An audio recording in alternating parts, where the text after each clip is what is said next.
Hey, Pastor John here with our reflection. It's been a few weeks since I've had a reflection. I went on vacation for a week about 10 days and had a great time with the wife, and now we're back at it, just ready to rock and roll and to get down to some serious business.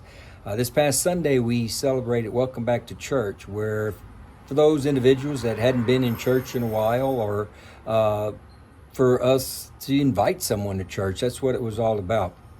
Our message surrounded this whole event, and I do want to give a shout out, a great big thank you to all the folks. There was a whole bunch of folks, all of them, that put this event together and made it possible. It was a fantastic and a huge success, and matter of fact, we had several brand new guests and a lot of folks come talk to me afterwards saying that they just fell in love with St. John's and they want to join.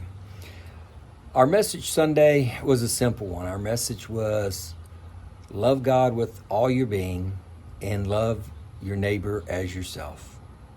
You know, sometimes we really need to dissect that to understand, loving God is great.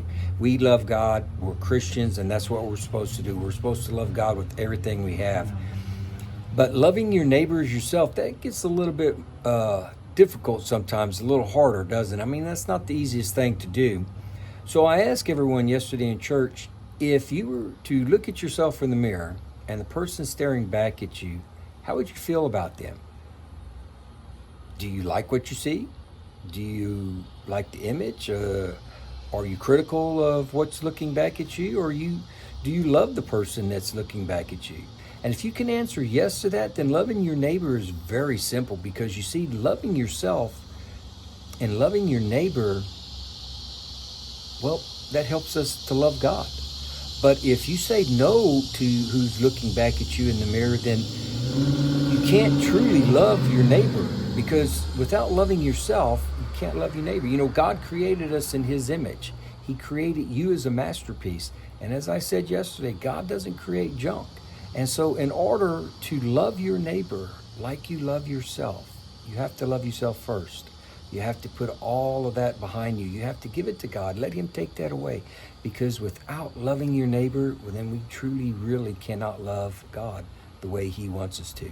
And that includes loving your neighbor unconditionally and generously, just like Jesus loves you unconditionally and generously. Well, if you didn't make it to church this past Sunday, we hope you can join us next Sunday. It'd be a great pleasure to see you. Bring a friend. We've got a lot of great things happening.